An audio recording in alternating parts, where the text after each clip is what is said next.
കാര്യങ്ങൾ അറിയാമെന്നതുകൊണ്ട് മാത്രമായില്ല, ആത്മീയ വിവേചനം അത്യാവശ്യമാണ്. അത് പ്രാപിക്കണമെങ്കിൽ ദൈവകൃപ ആവശ്യമാണ്. നമുക്കൊരുമിച്ച് ചിന്തിക്കാം.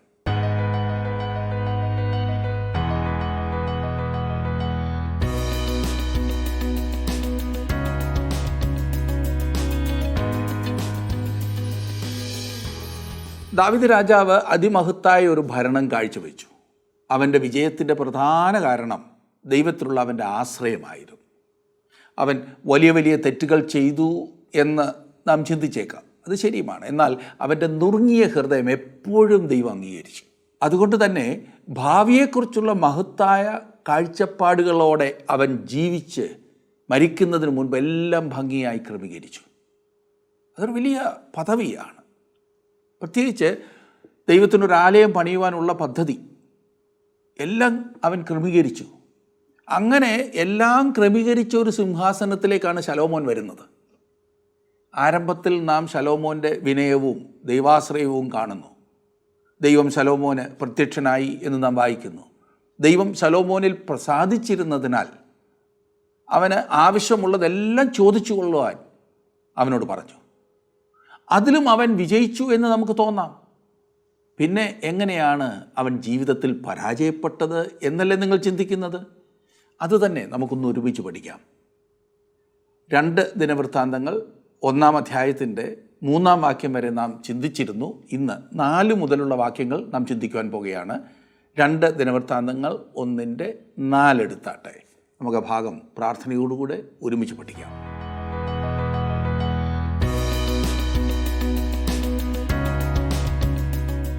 ഇന്ന് 4 മുതലുള്ള വാക്യങ്ങൾ നമുക്ക് നോക്കാം. 1-ാം അധ്യായത്തിൻ്റെ 4 മുതലുള്ള വാക്യങ്ങൾ. 4-ാം വാക്യം: എന്നാൽ ദൈവത്തിൻ്റെ പെട്ടകം ദാവീദ് കിര്യത്ത് യെയാരീമിൽ നിന്ന് താൻ അതിനായി ഒരുക്കിയിരുന്ന സ്ഥലത്തേക്ക് കൊണ്ടുപോന്നു. അവൻ അതിനായി യെരൂശലേമിൽ ഒരു കൂടാരം അടിച്ചിട്ടുണ്ടായിരുന്നു. ഹൂരിൻ്റെ മകനായ ഊരിയുടെ മകൻ ബെസലേൽ ഉണ്ടാക്കിയ താമ്രയാഗപീഠവും അവിടെ യഹോവയുടെ തിരുനിവാസത്തിൻ്റെ മുൻപിൽ ഉണ്ടായിരുന്നു. അവിടെ ശലോമോനും സഭയും അവനോട് പ്രാർത്ഥിച്ചു. ദൈവത്തിങ്കിലേക്കുള്ള വഴി താമ്രയാഗപീഠത്തിലൂടെ ആയിരുന്നു. പെട്ടകത്തിലൂടെ അവർക്ക് അവങ്കിലേക്ക് പോകുക സാധ്യമല്ലായിരുന്നു. ദൈവിക പ്രമാണങ്ങളെ മനുഷ്യർക്ക് മാറ്റി എഴുതുക സാധ്യമല്ല എന്ന് മറക്കരുത്. നമ്മുടെ ദൈവം താൻ വെച്ച പ്രമാണങ്ങളിൽ തന്നെ പ്രവർത്തിക്കുന്നവനാണ്. വേറൊരു വിധത്തിൽ പറഞ്ഞാൽ, നിങ്ങളും ഞാനും ദൈവത്തിങ്കിലേക്ക് പെട്ടെന്നങ്ങ് ഓടിക്കയറി ചെല്ലുകയല്ല. ക്രൂശിൻ്റെ മാർഗമാണ് വീട്ടിലേക്ക് നയിക്കുന്നത്, അതല്ലാതെ വേറെ മാർഗമൊന്നുമില്ല. 6-ാം വാക്യത്തിൽ നാം കാണുന്നത്, ശലോമോൻ അവിടെ യഹോവയുടെ സന്നിധിയിൽ സമാഗമന കൂടാരത്തിലെ താമ്രയാഗപീഠത്തിങ്കിലേക്ക് ചെന്നു. അതിന്മേൽ 1000 ഹോമയാഗം കഴിച്ചു. അവർ അവരുടെ യാഗങ്ങളിൽ ഒട്ടും പിശുക്ക് കാണിച്ചില്ല. ശലോമോൻ്റെ ഭരണകാലത്ത് മൊത്തം വളരെയേറെ യാഗം കഴിച്ചിരുന്നു. 7 മുതലുള്ള വാക്യങ്ങൾ: അന്ന് രാത്രി ദൈവം ശലോമോന് പ്രത്യക്ഷനായി അവനോട്, ഞാൻ നിനക്ക് എന്തു തരയണം, ചോദിച്ചു കൊള്ളുക എന്ന് അരുളി ചെയ്തു. ശലോമോൻ ദൈവത്തോട് പറഞ്ഞത്, എൻ്റെ അപ്പനായ ദാവീദിനോട് നീ മഹാദയ കാണിച്ച് അവന് പകരം എന്നെ രാജാവാക്കിയിരിക്കുന്നു. ആകയാൽ യഹോവയായ ദൈവമേ, എൻ്റെ അപ്പനായ ദാവീദിനോടുള്ള നിൻ്റെ വാഗ്ദാനം നിവൃത്തിയായി വരുമാറാകട്ടെ. ഭൂമിയിലെ പൊടി പോലെ അസംഖ്യമായുള്ള ജനത്തിന് നീ എന്നെ രാജാവാക്കിയിരിക്കുന്നുവല്ലോ. ദൈവം ദാവീദിനോട് മാത്രമല്ല അബ്രഹാമിനോടും താൻ ചെയ്ത വാഗ്ദത്തം നിവർത്തിക്കുകയായിരുന്നു. അതായത്, നിൻ്റെ സന്തതി ഭൂമിയിലെ പൊടി പോലെയാകുമെന്ന വാഗ്ദത്തം. അതെ, അവരെ എണ്ണിത്തീർക്കുവാൻ ആർക്കും സാധിക്കില്ല. 10-ാം വാക്യത്തിൽ, ആകയാൽ ഈ ജനത്തിന് നായകനായിരിക്കേണ്ടതിന് എനിക്ക് ജ്ഞാനവും വിവേകവും തരയണമേ. അല്ലാതെ നിന്റെ ഈ വലിയ ജനത്തിന് ന്യായപാലനം ചെയ്യുവാൻ ആർക്ക് കഴിയും? അതെ, ശലോമോൻ്റെ ഈ പ്രതികരണത്തെ ആളുകൾ അഭിനന്ദിക്കാറുണ്ട്. ജ്ഞാനം ആവശ്യപ്പെടുക വഴി ശലോമോൻ വളരെ നല്ല ഒരു കാര്യമാണ് ചോദിച്ചതെന്ന് പൊതുജനാഭിപ്രായം. അവൻ അങ്ങനെയാണ് ചെയ്തതെന്ന് പൊതുജനം പറയുമ്പോൾ അവൻ അങ്ങനെ ചോദിച്ചതിന് ദൈവം തന്നെ അവന് ഫലം നൽകുന്നു. എന്നാൽ ശലോമോന് ഈ ആശയം എവിടെ നിന്ന് കിട്ടിയതാണെന്ന് അറിയണ്ടേ? ദിനവൃത്താന്തങ്ങൾ നാം പഠിക്കുമ്പോൾ 1 ദിനവൃത്താന്തം 22-ന്റെ 7-ഉം 8-ഉം വാക്യങ്ങളിൽ നാം വായിക്കുന്നത് ഇപ്രകാരമാണ്. 22-ന്റെ 7-ഉം 8-ഉം: ദാവീദ് ശലോമോനോട് പറഞ്ഞത്, മകനെ, ഞാൻ തന്നെ എൻ്റെ ദൈവമായ യഹോവയുടെ നാമത്തിനൊരു ആലയം പണിവാൻ താല്പര്യപ്പെട്ടിരുന്നു. എങ്കിലും എനിക്ക് യഹോവയുടെ അരുളപ്പാടുണ്ടായതെന്തെന്നാൽ, നീ വളരെ രക്തം ചിന്തി വലിയ യുദ്ധങ്ങളും ചെയ്തിട്ടുണ്ട്. നീ എൻ്റെ നാമത്തിന് ഒരു ആലയം പണിയരുത്. നീ എൻ്റെ മുമ്പാകെ ഭൂമിയിൽ ബഹുരക്തം ചിന്തിയിരിക്കുന്നു. വീണ്ടും നാം 11-12 വാക്യങ്ങളിൽ വായിക്കുന്നത്, ആകയാൽ എൻ്റെ മകനെ, യഹോവ നിന്നോടുകൂടെ ഇരിക്കുമാറാകട്ടെ. നിന്റെ ദൈവമായ യഹോവ നിന്നെക്കുറിച്ച് അരുളി ചെയ്തതുപോലെ നീ കൃതാർത്ഥനായി അവൻ്റെ ആലയം പണിക. നിന്റെ ദൈവമായ യഹോവയുടെ ന്യായപ്രമാണം നീ ആചരിക്കേണ്ടതിന് യഹോവ നിനക്ക് ജ്ഞാനവും വിവേകവും തന്ന് നിന്നെ ഇസ്രായേലിന് നിയമിക്കുമാറാകട്ടെ. ഇവിടെ കുറഞ്ഞത് ശലോമോൻ അവൻ്റെ അപ്പൻ പറഞ്ഞതെങ്കിലും ശ്രദ്ധിക്കുന്നുണ്ടായിരുന്നു. യഹോവ നിനക്ക് ജ്ഞാനവും വിവേകവും തരട്ടെ എന്ന് ദാവീദ് പറഞ്ഞത് ശലോമോൻ ഓർത്തു. ശലോമോനെ, നിനക്കെന്തു വേണം എന്ന് യഹോവ ചോദിച്ചപ്പോൾ അവൻ പറഞ്ഞു, എനിക്ക് ജ്ഞാനവും വിവേകവുമാകുന്നു വേണ്ടതെന്ന്.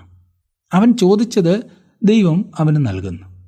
അതിന് ദൈവം ശലോമോനോട്, ഇത് നിന്റെ താല്പര്യമായിരിക്കാലും ധനം, സമ്പത്ത്, മാനം, ശത്രു നിഗ്രഹം എന്നിവയോ ദീർഘായുസോ ചോദിക്കാതെ ഞാൻ നിന്നെ രാജാവാക്കി വെച്ച എൻ്റെ ജനത്തിന് ന്യായപാലനം ചെയ്യേണ്ടതിന് ജ്ഞാനവും വിവേകവും ചോദിച്ചിരിക്കാലും ജ്ഞാനവും വിവേകവും നിനക്ക് നൽകിയിരിക്കുന്നു.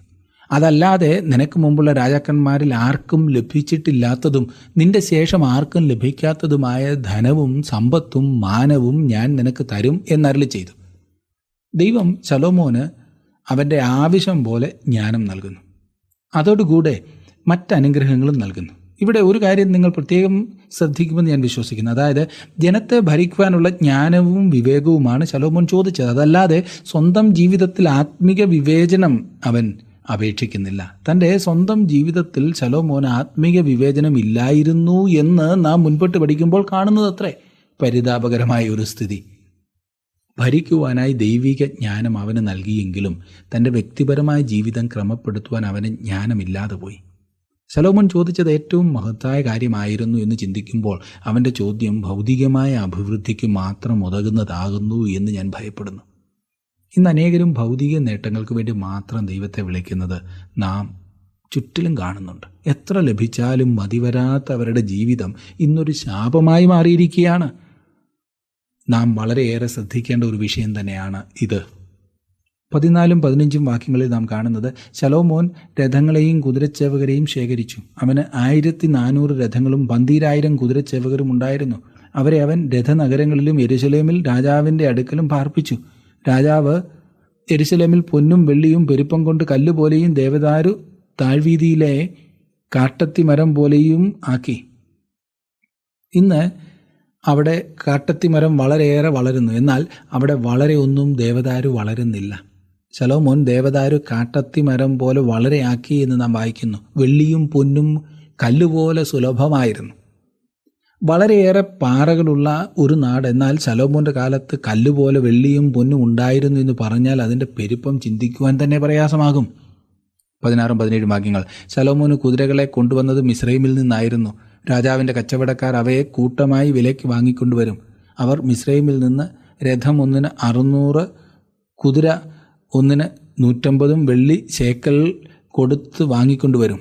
അങ്ങനെ തന്നെ അവർ ഹിത്യരുടെ സകല രാജാക്കന്മാർക്കും അരാം രാജാക്കന്മാർക്കും കൊണ്ടുവന്ന് കൊടുക്കും. ഇവിടെ തന്നെ ഒരു കാര്യം ശ്രദ്ധിച്ചോ, ദൈവം നിരോധിച്ചിരുന്ന ഭാഗത്തേക്ക് ഇപ്പോൾ തന്നെ അവൻ പ്രവേശിക്കുവാൻ ആരംഭിച്ചു കഴിഞ്ഞു. അവർക്കൊരു രാജാവുണ്ടാകുന്ന കാലത്തെക്കുറിച്ച് ദൈവം അവരോട് പറഞ്ഞിരുന്നു. അങ്ങനൊരു രാജാവുണ്ടാകുമ്പോൾ അവൻ ചെയ്യരുതാത്ത ചില കാര്യങ്ങൾ ആവർത്തന പുസ്തകം 17-ാം അധ്യായത്തിൻ്റെ 16-17 വാക്യങ്ങളിൽ രേഖപ്പെടുത്തിയിട്ടുണ്ട്. അവിടെ കുതിരകളെ ശേഖരിക്കുന്നതിനെക്കുറിച്ച് പറഞ്ഞിട്ടുണ്ട്. അത് ഒരു രാജാവ് ചെയ്യാൻ പാടില്ല. ശലോമോൻ കുതിരകളെ വളരെയേറെ സമ്പാദിക്കുകയും വ്യക്തിപരമായും ധനം കൂട്ടുകയും ചെയ്തു. അവൻ ഭാര്യമാരെയും വളരെയേറെ കൊണ്ടുവന്നു. തുടർന്ന് പഠിക്കുമ്പോൾ നമുക്കത് കാണുവാൻ സാധിക്കും. തൻ്റെ പിതാവായ ദാവീദ് നൽകിയ നിർദ്ദേശങ്ങളുമായി ശലോമോൻ മുൻപോട്ട് പോകുന്നു. അതിൽ ഏറ്റവും പ്രധാനപ്പെട്ടതായിരുന്നുവല്ലോ ദേവാലയം പണി. 2-ാം അധ്യായത്തിൻ്റെ ആദ്യത്തെ 2 വാക്യങ്ങളിൽ, അനന്തരം ശലോമോൻ യഹോവയുടെ നാമത്തിനൊരു ആലയവും തനിക്കൊരു അരമനയും പണിയുവാൻ നിശ്ചയിച്ചു. ശലോമോൻ 70,000 ചുമട്ടുകാരെയും മലയിൽ 80,000 കല്ലുവെട്ടുകാരെയും അവർക്ക് മേൽവിചാരകന്മാരായി 3,600 പേരെയും നിയമിച്ചു. ദേവാലയത്തിനുള്ള രൂപരേഖയെല്ലാം തയ്യാറാക്കി. തുടർന്ന് പണിയുവാനുള്ള കാര്യങ്ങൾ ശലോമോൻ സംഘടിപ്പിക്കുകയാണ്. ശലോമോൻ്റെ ഭരണത്തിൽ ദൈവം ഊന്നൽ കൊടുത്ത് പറയുന്ന ഭാഗം ദേവാലയ പണിയാകുന്നു എന്ന കാര്യം ശ്രദ്ധിക്കുക. അതത്ര ഏറ്റവും പ്രധാനപ്പെട്ട സംഗതി. 3-ാം വാക്യത്തിൽ നാം കാണുന്നത്, പിന്നെ ശലോമോൻ സോർ രാജാവായ ഹൂരാമിൻ്റെ അടുക്കൽ ആളയച്ച് പറയിച്ചത് എന്തെന്നാൽ, എൻ്റെ അപ്പനായ ദാവീദ് തനിക്ക് പാർപ്പാൻ ഒരു അരമന പണിയേണ്ടതിന് അവന് ദേവദാരു കൊടുത്തയച്ചതിൽ നീ അവനോട് പെരുമാറിയതുപോലെ എന്നോടും ചെയ്യണം. ഹീരാമും ദാവീദും വളരെ സൗഹാർദ്ദത്തിൽ കഴിഞ്ഞിരുന്നവരാണ്. ഈ അടിസ്ഥാനത്തിൽ ശലോമോൻ അവനോട് അപേക്ഷ കഴിക്കുന്നു. ഹീരാമും ശലോമോനും തമ്മിൽ പ്രശ്നമുണ്ടായിരുന്നു എന്നത്രേ ഞാൻ ചിന്തിക്കുന്നത്. നാം അത് കാണുന്നതുമാണ്. അവൻ ദാവീദിനോട് വളരെയേറെ ഔദാര്യമതിയായി ഇടപെട്ടിരുന്നു. എന്നാൽ ശലോമോനുമായി ഇടപെടുവാൻ അല്പം പ്രയാസമുള്ളതായി കാണുന്നു. 4-ാം വാക്യത്തിൽ, ഞാൻ എൻ്റെ ദൈവമായ യഹോവയുടെ നാമത്തിന് ഒരു ആലയം പണിവാൻ പോകുന്നു. അത് അവന് പ്രതിഷ്ഠിച്ചിട്ട് അതിൽ അവൻ്റെ സന്നിധിയിൽ സുഗന്ധധൂപം കാട്ടുവാനും നിരന്തരമായ കാഴ്ചയപ്പം ഒരുക്കുവാനും കാലത്തും വൈകുന്നേരത്തും ശബ്ബത്തുകളിലും അമാവാസികളിലും ഞങ്ങളുടെ ദൈവമായ യഹോവയുടെ ഉത്സവങ്ങളിലും ഹോമയാഗം കഴിപ്പാനും തന്നെ. ഇത് ഇസ്രായേലിനൊരു ശാശ്വത നിയമമാകുന്നു. ഇതൊരു ശാശ്വത നിയമമായിരിക്കണമെന്ന് പറഞ്ഞിരിക്കുന്നത് ശ്രദ്ധിക്കുക. എന്ന് പറഞ്ഞാൽ അത് ഇനിയും തുടരുമോ? സഹസ്രാബ്ദ വാഴ്ചയിൽ ദേവാലയത്തിൽ യാഗങ്ങൾ പുനഃസ്ഥാപിക്കുമെന്നുള്ളത് വളരെയേറെ വിമർശനങ്ങൾക്ക് ഇടം നൽകിയിട്ടുള്ള ഒരു വ്യാഖ്യാനമാണ്. മൃഗബലി ക്രിസ്തുവിൻ്റെ ക്രൂശ് മരണത്തെ ചൂണ്ടിക്കാണിക്കുന്നതായിരുന്നതിനാൽ സഹസ്രാബ്ദ വാഴ്ചയിൽ ഇനിയും അതെന്തിന് വീണ്ടും കൊണ്ടുവരണം എന്നുള്ള ചോദ്യം ഉയർന്നു കേൾക്കാറുണ്ട്. ദൈവം അത് നിയമിച്ചതിനാൽ എന്ന് മാത്രമേ അതിന് മറുപടി പറയുവാൻ സാധിക്കൂ. ആ ഉത്തരം മതിയാകും. അവ അർത്ഥവത്തായിരിക്കും. മാത്രമല്ല ക്രിസ്തുവിൻ്റെ യാഗത്തെ ഓർമ്മിപ്പിക്കുന്നതുമായിരിക്കും ഈ യാഗം. താങ്കളുടെ വിലപ്പെട്ട നിർദ്ദേശങ്ങളും അഭിപ്രായങ്ങളും പ്രാർത്ഥനാ വിഷയങ്ങളും ഇന്ന് തന്നെ ഞങ്ങളെ വിളിച്ചറിയിക്കുക. വിളിക്കേണ്ട നമ്പർ 8281384455.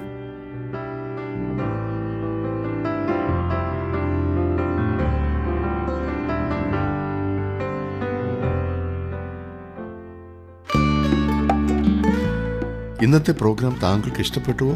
എങ്കിൽ ഉടൻ തന്നെ ഞങ്ങൾക്കൊരു മിസ് കോൾ തരിക. അടുത്ത വിജയി ഒരുപക്ഷെ താങ്കളായിരിക്കാം.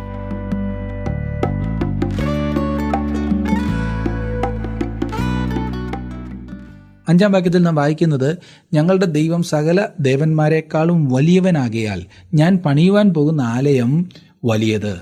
നാം ജീവിക്കുന്ന ഈ കാലയളവിൽ എന്താണ് ഒരു കാര്യം ഉന്നതമാക്കുന്നത്? എന്താണ് ഒരു മനുഷ്യനെ മഹാനാക്കുന്നത്? എങ്ങനെയാണ് ഒരു രാഷ്ട്രം ഉന്നതമാകുന്നത്?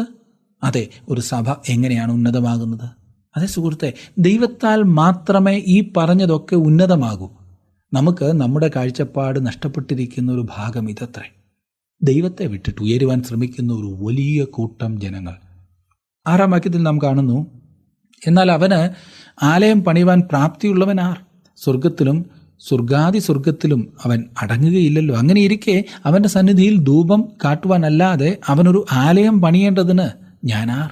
ഒരു ധൂപം കാട്ടി അല്ലെങ്കിൽ യാഗം കഴിച്ച് അതിലൂടെയാണ് അന്ന് ജനം ദൈവത്തെ സമീപിച്ചിരുന്നത്. ഇന്നും അങ്ങനെ തന്നെയാണെന്ന് ഞാൻ ഓർമ്മിപ്പിക്കട്ടെ. ദൈവത്തിങ്കിലേക്ക് നിങ്ങൾക്കും എനിക്കും വരുവാൻ സാധിക്കുന്നത് കർത്താവായ യേശുക്രിസ്തുവിൻ്റെ ക്രൂശിലെ യാഗത്തിലൂടെ മാത്രമാണ്. ഇവിടെ ശ്രദ്ധിക്കേണ്ട ഒരു പ്രത്യേക കാര്യം എന്തെന്നാൽ, ദൈവം ആരാകുന്നു എന്നതിലോ താൻ പണിയുന്ന ആലയത്തിൽ ദൈവം വസിക്കുമോ എന്നുള്ളതിലോ ശലോമോൻ ഒരു ധാരണ പിശകുമില്ല. അവൻ ആ കാര്യത്തിൽ വളരെ വ്യക്തമായിരുന്നു. ചിലർക്കൊരു ധാരണയുണ്ട്, ശലോമോൻ ചെയ്തത് ദൈവത്തെ ഒരു പെട്ടിയിലാക്കി വെക്കുവാൻ ഒരു കെട്ടിടം പണിയുക അല്ല. ദൈവത്തെ ഏതെങ്കിലും ഒരു സ്ഥലത്തൊതുക്കി വെക്കുവാൻ ശ്രമിക്കുന്നവർ ഇന്നുമുണ്ട്. ഏതെങ്കിലും ഒരു സ്ഥലത്തോ കെട്ടിടത്തിലോ ദൈവത്തെ ഇരുത്തുവാൻ ശ്രമിക്കുന്നവർ സ്വയം കബളിപ്പിക്കപ്പെടുകയാണ് എന്ന് മറക്കരുത്. എന്നാൽ ഞാൻ ഓർപ്പിക്കട്ടെ, അങ്ങനെ ഒരു ചിന്തയൊന്നും ശലോമോൻ ഉണ്ടായിരുന്നില്ല, ജനങ്ങൾക്കുമില്ലായിരുന്നു.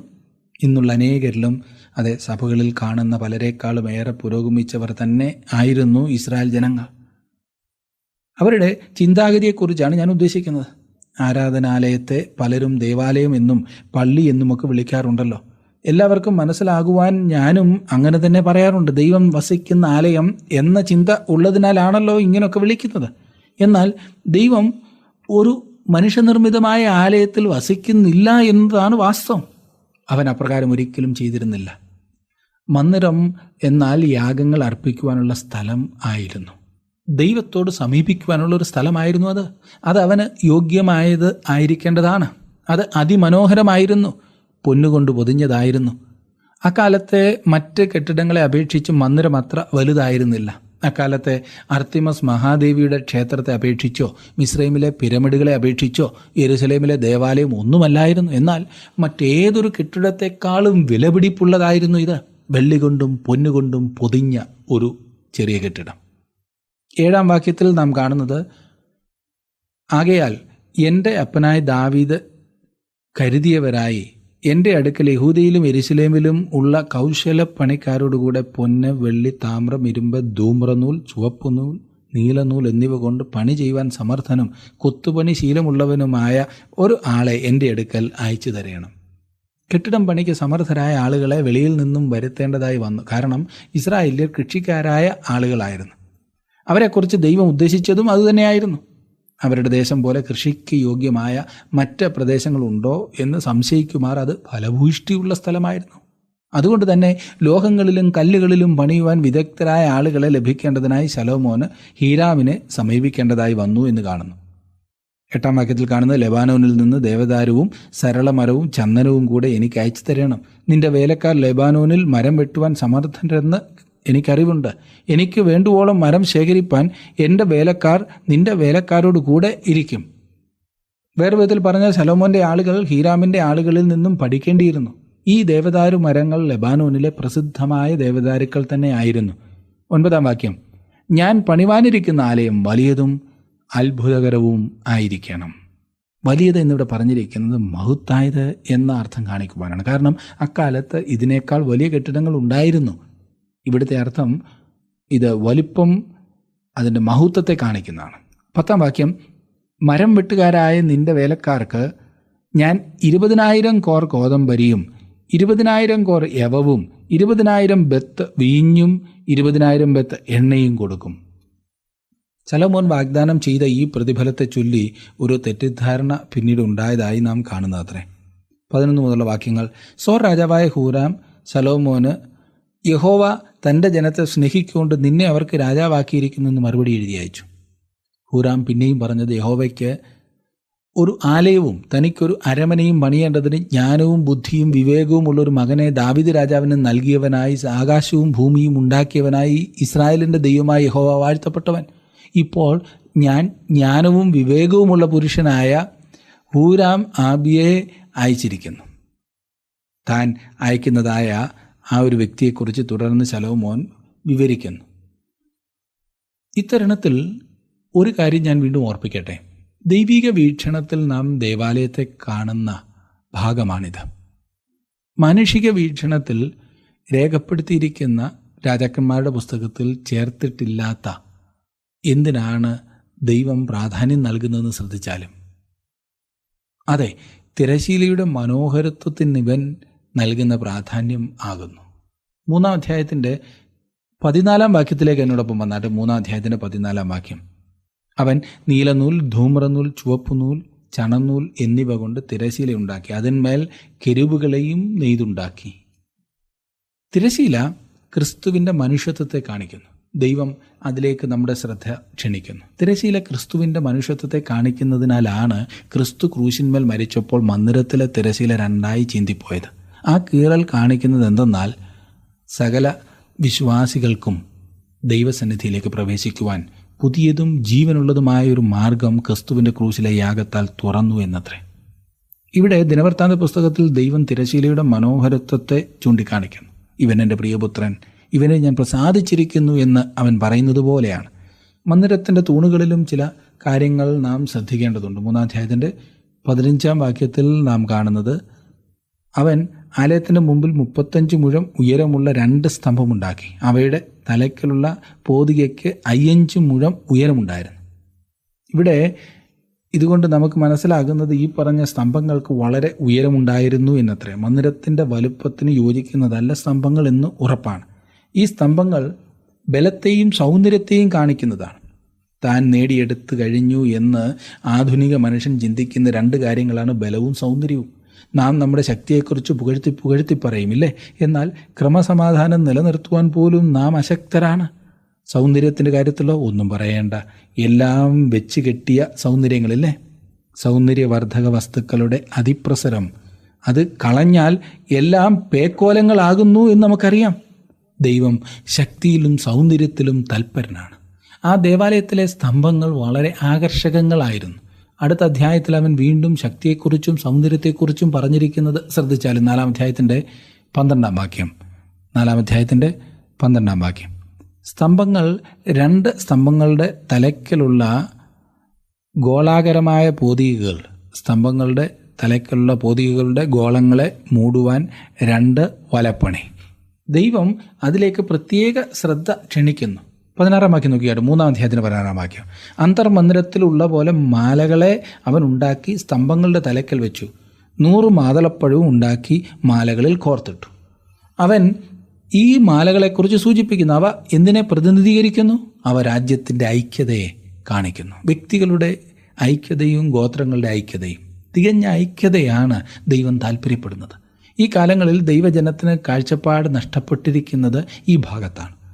നാം ചിന്നിയവരും ആയിരക്കണക്കിന് വിഭാഗങ്ങളായി ചിതറിയവരുമാണ്. തമ്മിൽ അംഗീകരിക്കുവാൻ സാധിക്കാത്തതുപോലെ എതിർത്ത് നിൽക്കുന്ന പൈശാചികത്വം. വ്യത്യാസം എന്താണെന്ന് ചോദിച്ചാൽ എടുത്തു പറയത്തക്കതായി ഒന്നുമില്ല. സ്വാർത്ഥ ലക്ഷ്യങ്ങൾക്കായി മാത്രം ചിതറുന്നു. എത്രയെത്ര സഭകളാണ് അതുപോലെ നാം കാണുന്നത്. എത്രയെത്ര സംഘടനകളാണ്. ഓരോ ദിവസവും ഇത് കൂടിക്കൊണ്ടിരിക്കുന്നു. ഇതെല്ലാം ദൈവത്തെ മഹത്വപ്പെടുത്തുന്നുവോ എന്ന് സംശയിക്കേണ്ടിയിരിക്കുന്നു. പുതിയ നിയമത്തിൽ ദൈവം മാലയേക്കാൾ നല്ല ഒരു ചിത്രം ഐക്യതയ്ക്ക് നൽകിയിരിക്കുന്നത് ശരീരമാകുന്നു. അവൻ പറയുന്നു അവൻ്റെ സഭ ഒരു ശരീരമാകുന്നുവെന്ന്. ഒരു ശരീരത്തിൽ പല അവയവങ്ങളുണ്ടല്ലോ. അവയിൽ ചിലവ മാനമുള്ളവയും മറ്റു ചിലത് അത്രയും മാനമില്ലാത്തതുമാകാം. എന്നാൽ അവയെല്ലാം ഒരു ശരീരത്തിൽ തന്നെയാണ്. അതത്രേ സഭയുടെ ചിത്രം. മാതളപ്പഴത്തിൻ്റെ ഉപയോഗവും ശ്രദ്ധിക്കുക. 100 ഉപയോഗിക്കുന്നു. അതുമാത്രമല്ല, 2 ദിനവൃത്താന്തം 4:13 വരുമ്പോൾ നാം കാണുന്നത് സ്തംഭങ്ങളുടെ തലയ്ക്കുള്ള പോതികകളുടെ 2 ഗോളങ്ങളെ മൂടുന്ന ഓരോ വലപ്പണിയിൽ ഈ 2 നിര മാതളപ്പഴമായി 2 വലപ്പണിയിലും കൂടെ 400 മാതളപ്പഴം. നോക്കണേ, മാതളപ്പഴം ഫലം നിറഞ്ഞ അവസ്ഥയാകുന്നു കാണിക്കുന്നത്. ഇവിടുത്തെ ഊന്നൽ അതിനത്രേ. ഇവിടെ ഉപയോഗിച്ചിരിക്കുന്ന നിറങ്ങളെക്കുറിച്ച് ഞാൻ പ്രത്യേകം സൂചിപ്പിച്ചില്ല. തിരശീല നീല നൂലും ധൂമ്ര നൂലും ചുവപ്പ് നൂലും ചണനൂലും കൊണ്ടുണ്ടാക്കിയതാണ്. നീല സ്വർഗത്തെ കുറിക്കുന്നു. ധൂമ്രം രാജ്യത്വത്തിൻ്റെ നിറമാണ്. ചുവപ്പ് ക്രിസ്തുവിൻ്റെ രക്തത്താലുള്ള വീണ്ടെടുപ്പിനെ കുറിക്കുന്നു. വെളുത്ത നിറം വിശുദ്ധമായ നടപ്പിനെക്കുറിച്ച് പറയുന്നു. ഈ നിറങ്ങളെല്ലാം ദൈവിക വീക്ഷണത്തിൽ പ്രധാനപ്പെട്ടവ തന്നെയാണ്. 4-ാം അധ്യായം മന്ദിരത്തിലെ ഉപകരണങ്ങളെക്കുറിച്ചാണ് പറയുന്നത്. താമ്രയാഗപീഠം, വലിയ തൊട്ടി, അതെ, ചെറിയ 10 തൊട്ടികൾ, വിളക്ക് തണ്ടുകൾ, മേശകൾ. അതുമാത്രമല്ല, കലങ്ങളും ചട്ടുകങ്ങളും കലശങ്ങളും ഉണ്ടായിരുന്നു. സമാഗമന കൂടാരത്തിലെ യാഗപീഠത്തിൻ്റെ 4 ഇരട്ടി ഉള്ളതായിരുന്നു മന്ദിരത്തിലെ യാഗപീഠം. മന്ദിരത്തിൽ കൂടുതൽ തൊട്ടികൾ ഉണ്ടായിരുന്നു. മറ്റ് സാധനങ്ങളും കൂടുതൽ ഉണ്ടായിരുന്നു. മന്ദിരത്തിൽ വരുത്തിയ മാറ്റങ്ങൾ സമാഗമന കൂടാരത്തിലെ ലാളിത്യം മാറ്റിക്കളഞ്ഞു. തന്മൂലം ക്രിസ്തുവിനെ ചൂണ്ടിക്കാണിക്കുന്ന പലതിലും വ്യത്യാസം വന്നു. ക്രിസ്തുവിൻ്റെ ആളത്വത്തെയും പ്രവർത്തനത്തെയും വിവരിക്കുവാൻ എബ്രായ ലേഖനത്തിൽ ഉപയോഗിച്ചിരിക്കുന്ന ചിത്രം സമാഗമന കൂടാരമാണ്, അല്ലാതെ ദേവാലയമല്ല. ശലോമോൻ രാജാവ് സുന്ദരമായ ഒരു ദേവാലയം പണി കഴിപ്പിച്ചെങ്കിലും തൻ്റേതായി അതിൽ അവൻ പലതും കൂട്ടിച്ചേർത്തത് അവനും രാജ്യത്തിനും പിന്നീട് അത് വിനയായി. ദൈവം കൊടുത്ത പ്ലാനിങ്ങും പ്രകാരം അവൻ എല്ലാം ചെയ്യേണ്ടിയിരുന്നു. എന്നാൽ അവൻ അവൻ്റേതായ കാര്യങ്ങൾ കൂടി ചേർത്തു. നമ്മുടെ ജീവിതത്തിൽ ദൈവത്തെ പൂർണ്ണമായി അനുസരിക്കുവാൻ നമുക്ക് തീരുമാനിക്കാം. നമ്മുടേതായിട്ടുള്ള ജഡം കൊണ്ട് എന്തെങ്കിലും കൂടി ചേർക്കുവാൻ ശ്രമിച്ച് പരാജയപ്പെടരുത്. ഇന്നത്തെ ഈ പ്രോഗ്രാം നിങ്ങൾ കേൾക്കുവാൻ കാണിച്ച താല്പര്യത്തിന് പ്രത്യേകം നന്ദി. ദൈവം നിങ്ങളെ സമൃദ്ധിയായിട്ട് അനുഗ്രഹിക്കട്ടെ. ഈ വ്യക്തി ജീവിതങ്ങളിലൂടെ വലിയ പാഠങ്ങൾ പഠിക്കുവാൻ നമുക്ക് സാധിക്കുന്നുണ്ടല്ലോ. അത് പരമാവധി പ്രയോജനപ്പെടുത്തുവാൻ നമ്മെ തന്നെ ദൈവകരങ്ങളിലേക്ക് സമർപ്പിക്കാം. ദൈവത്തിൻ്റെ പരിശുദ്ധാത്മാവ് നിങ്ങളെ അതിനായിട്ട് സഹായിക്കട്ടെ.